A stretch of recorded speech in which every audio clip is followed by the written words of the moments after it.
समुद्र किनारे बसे पवित्र नगर पुरी में स्थित भव्य जगन्नाथ मंदिर की आरती का समय था। शंख और घंटियों की ध्वनि से पूरा वातावरण दिव्य हो उठा था। गर्भगृह में विराजमान थे करुणामय भगवान जगन्नाथ अपनी विशाल प्रेम से भरी आंखों से जैसे हर भक्त के मन को देख रहे हों। उसी नगर में माधव नाम का एक निर्धन किंतु अत्यंत श्रद्धालु युवक रहता था।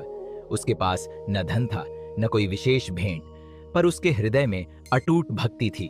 वह प्रतिदिन मंदिर आता, दूर खड़े होकर विनम्रता से हाथ जोड़ता और कहता, प्रभु, मेरे पास आपको अर्पित करने के लिए कुछ भी नहीं है, कृपया मेरा प्रेम स्वीकार करें। एक दिन प्रचंड वर्षा हुई, मार्ग जलमग्न हो गए और मंदिर के द्वार समय से पहले ही बंद कर दिए गए। माधव भीगता हुआ किसी प्रकार वहां पहुंचा, परंतु द्वार बंद देखकर उसकी आंखें नम हो गईं।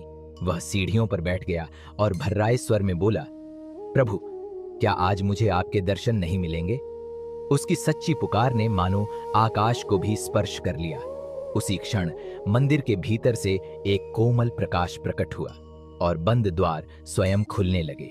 माधव आश्चर्य और श्रद्धा से भीतर गया। गर्भगृह में प्रवेश करते ही वह स्तब्ध रह गया।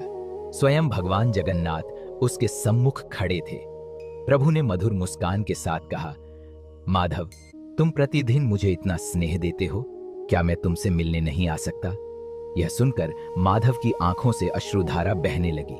वह उनके चरणों में गिर पड़ा। प्रभु, मैं तो अत्यंत तुच्छ हूं।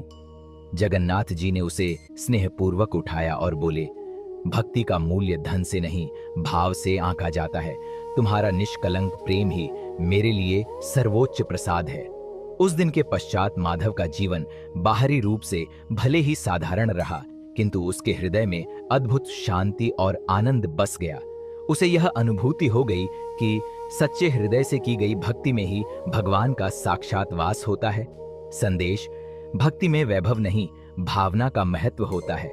जहां सच्चा प्रेम और समर्पण होता है, वहां स्वयं भगवान प्रकट होते हैं।